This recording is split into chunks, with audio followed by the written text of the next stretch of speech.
A family in Utah claims they were abducted from the safety of their home and held prisoner on board a UFO.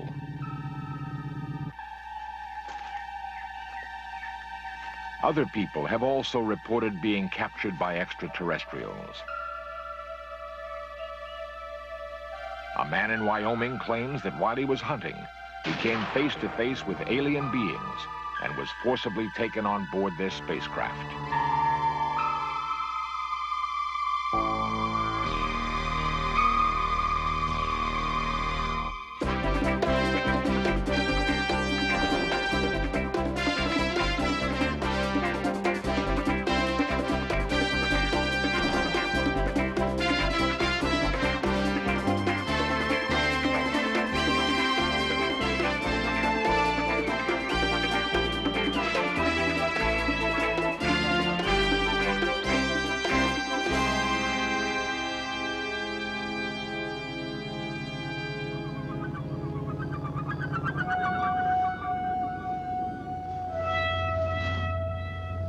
Many people insist they have been kidnapped by aliens and imprisoned on board UFOs. The phenomenon is called a close encounter of the fourth kind.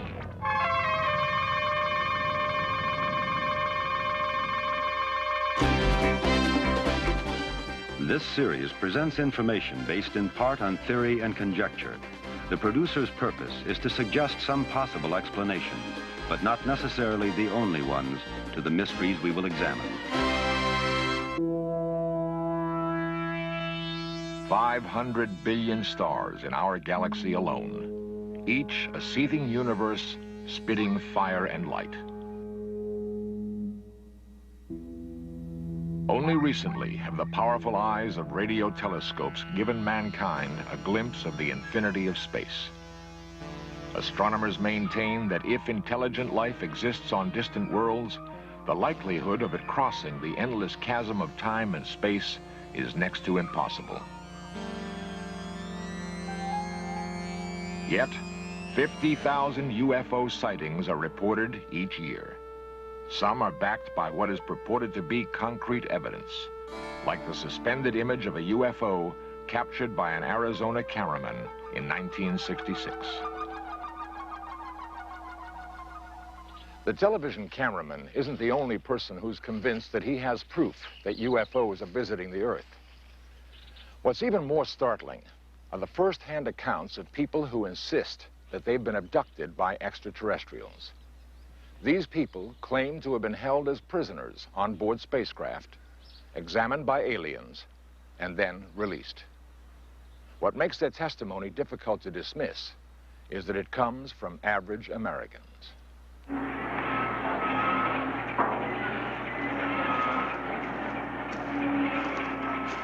Carl Higdon is the foreman of an oil rig in Rawlins, Wyoming. He's been at the same job for 15 years, working 6 days a week to support a family of 7. His crew refers to him as the Wyoming Coyote because of his feisty determination to get the job done against all odds.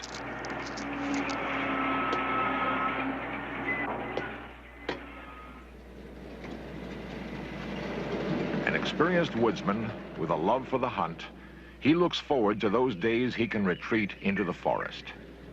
However, one October morning in 1974 was to be different from all other days.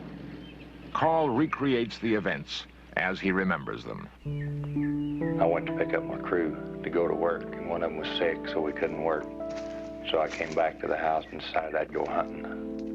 So I decided to go on down into the forest, and I hunted down there until, oh, it must have been around 4 o'clock.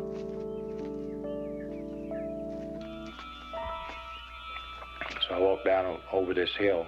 Whenever I got over the hill, I seen these 5 elk standing down there. One of them was a big bull, so I raised my gun to shoot. Then, something happened beyond his range of experience.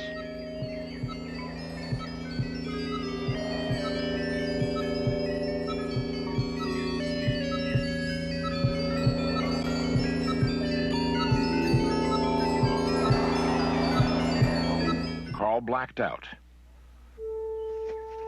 When he regained consciousness, he was aware that an undetermined period of time had elapsed and that he had lost touch with reality.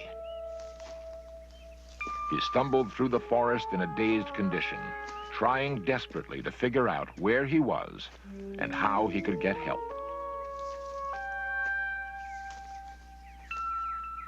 By 8 in the evening, Marjorie Higdon became alarmed when her husband hadn't returned. She called for a search party. Hello, Marilyn? Yes, this is Margie. Carl's not in from hunting yet, and I was wondering if you guys could take me out and look for him. Yeah, I know, but he's not in yet. Yeah, but I don't have a four-wheel drive. Uh-huh. Well, I don't know. I just feel like I ought to go look for him.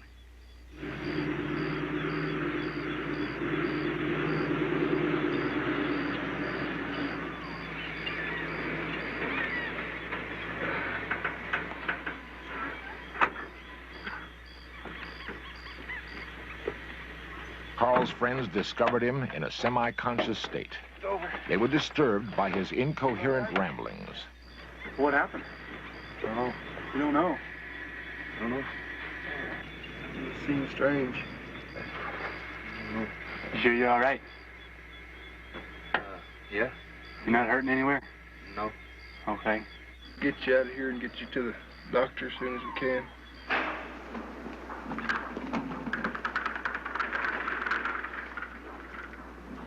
Carl was rushed to the emergency ward of the Carbon County Hospital, where he had trouble seeing, hearing, and speaking.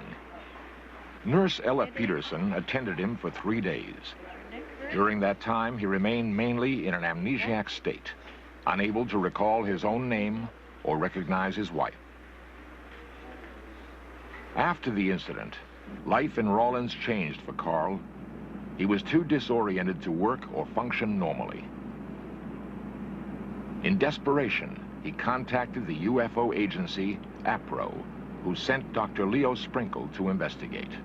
I serve as a consultant in psychology, and my primary interest is working with those people who claim to not only see flying saucers, but also claim to have had some kind of abduction experience or some kind of contact, face-to-face contact with alien beings who are associated with the UFOs. I myself have investigated 23 persons using hypnotic techniques to assist them to recall the experience. Okay, let yourself relax deeply and go right back to that same deep concentration, that same deep relaxation. Let the muscles relax. Let yourself know that you can breathe deeply and easily as you look at the spot. Sometimes these people have a loss of time experience, an amnesic period, which occurs during the UFO sighting, and then later they check their watches and find out that they have lost some time, which they cannot account for.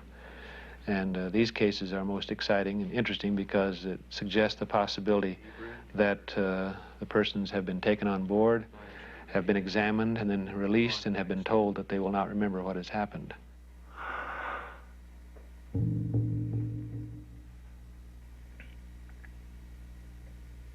A fire.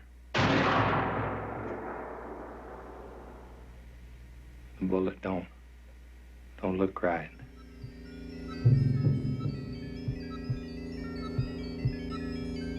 There's somebody. Strange.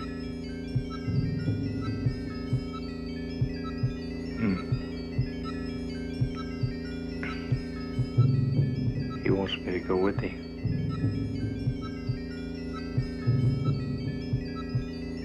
Lights are bright.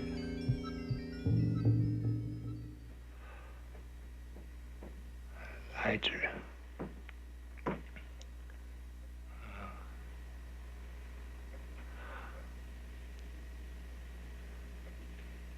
I can't keep my eyes open. Can't see.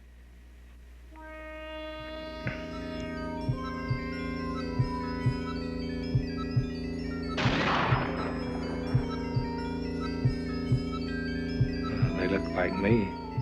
Same features. He said the sun burns them. He's gonna take me back.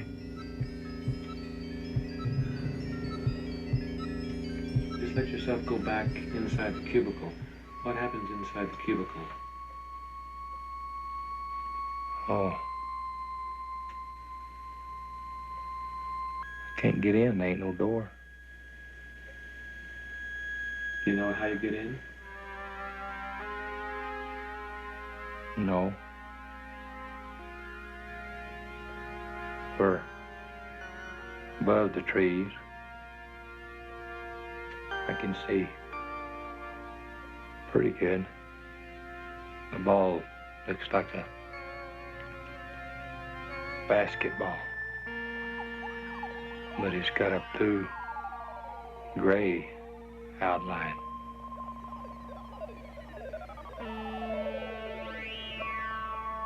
It's kind of dark, no lights. There's the lights again.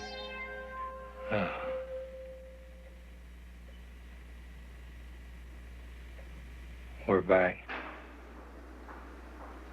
In the investigation of a case, Dr. Sprinkle attempts to establish an abductee's credibility. Shock condition. He closely questioned Nurse Peterson to determine Carl's condition immediately following the incident. He kept his eyes closed most of the time, saying that they hurt quite a bit. And other than that, why, he had no complaints of pain. Raise both arms for me. This first detachment goes across your upper abdomen. In order to corroborate the story, he arranged for a polygraph exam to be administered. Regarding whether or not you actually had that UFO experience in question, do you intend to answer truthfully each question to that? Yes.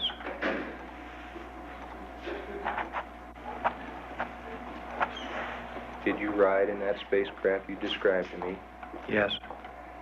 In my own personal opinion, I find with the cases I've investigated that there seems to be no evidence of hoax. There seems to be no evidence of a psychotic reaction which has caused the individual to falsely believe that he or she has had an abduction, so that I'm left with the mysterious and sometimes uncomfortable feeling that the cases are happening as the individuals describe. That is, that they are being taken on board, examined, and released by intelligent beings who, for their own reasons, are engaging in these experiences.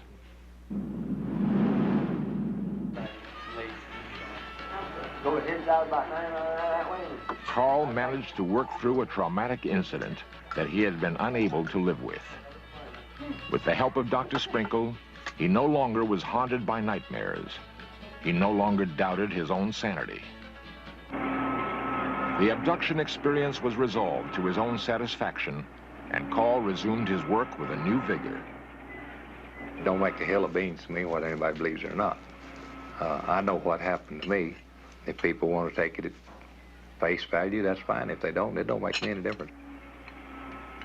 The only thing I'm saying is if this does happen to anybody else, what they are to do is talk to somebody about it.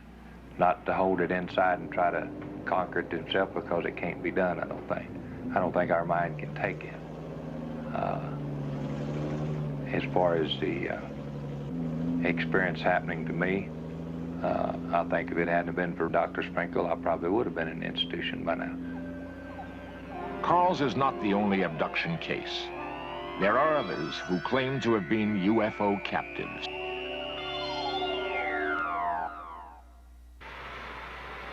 The giant mills outside of Salt Lake City are the center of steel production in the West.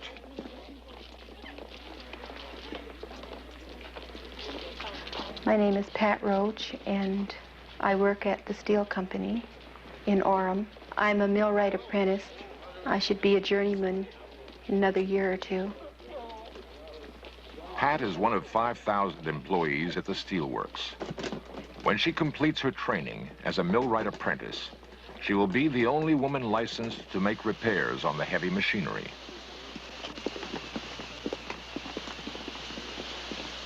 When the work whistle blows, Pat hurries home to her #1 responsibility. She is the sole support of 5 young children. On October 16th, 1973, the normal flow of her life was dramatically altered.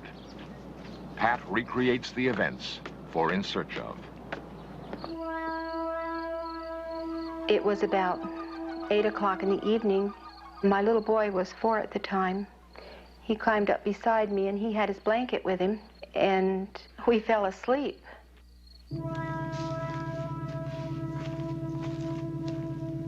Sometime between 8 and midnight, something invaded the privacy of Pat's home. Her children, normally alert to strange sounds in the night, slept on, as if put in a deep trance. They would later believe that they were abducted during their sleep.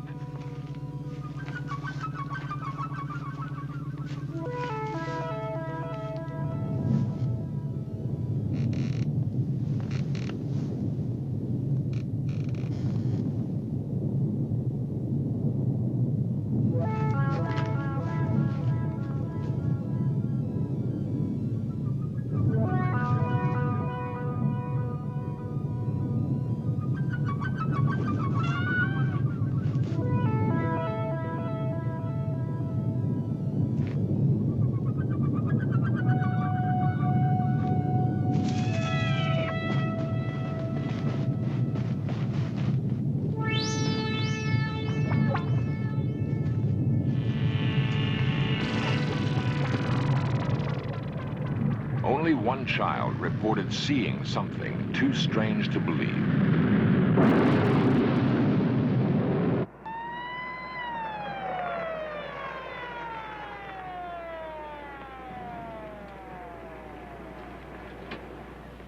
Police Sergeant Ray Edwards answered Pat's call for help. He investigated the area, but could find no evidence of an attempted break-in. Alpha Fox 372. The following morning, Edwards filed an official report, leaving the case open. He dismissed the claim of Pat's 6-year-old Deborah, who insisted the house had been invaded by spacemen. Nevertheless, for the Roach family, an unsettling mystery still hung over their household and was to persist for the next 2 years.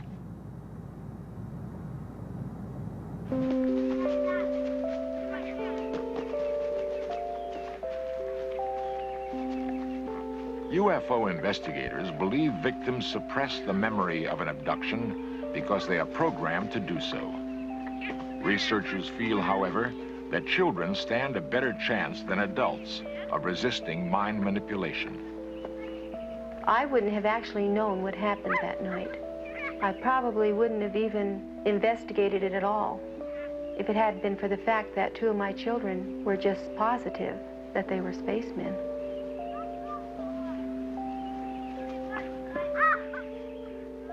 I began reading about UFOs, and I began looking at magazines that had stories about UFOs and seeing other people's experiences. And I thought, there must be more to it than what we know. And so I thought, well, the only way we'll find out any more is to go under hypnotism. Tell me more about the time. In order to recall the events, Pat contacted Dr. Jim Harder of APRO, the Aerial Phenomenon Research Organization. And I and 2 other members of APRO are in charge of the close encounter investigations. What I mean by that essentially are close encounters in which people have had intimate contact with what could only be called alien beings. I have talked with 30 or 40 people who've had such experiences. Now, in various degrees, I've been able to regress them through particular experiences. 1, 0. Your whole body's feeling very heavy and relaxed, except that your left arm is beginning to feel The hypnosis enabled Pat to retrieve memories that she had long buried.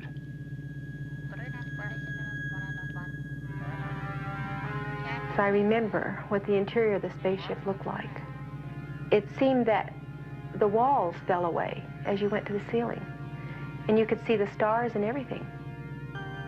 There was a TV scanner that would start at the top of my head and go all the way down and come back again. It was like an eye. I was examined by a man that was just an ordinary man. He was a little over 6 foot tall. So I was very upset because he came at me with a needle, a long needle, right here. I was angry with him because I didn't feel that they had any right to come into someone's home and take them.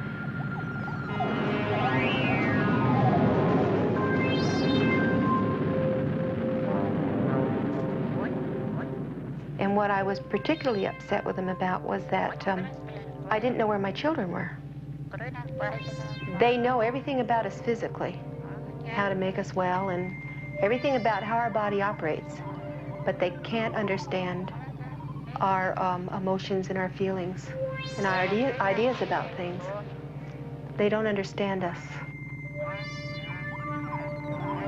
I don't believe that they really want me to go on TV and tell my story, because if it's happened to other people, they might start putting the pieces together and realize that they've had the same experience.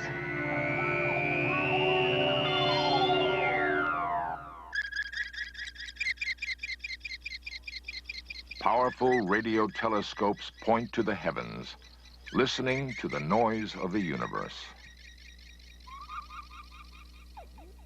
Astronomers committed to the concept that it is impossible for extraterrestrial life to come to Earth believe that if contact is made, it will come through a radio signal across the infinite expanse of space. But there are others, ordinary men and women, who insist that intimate contact has already been made.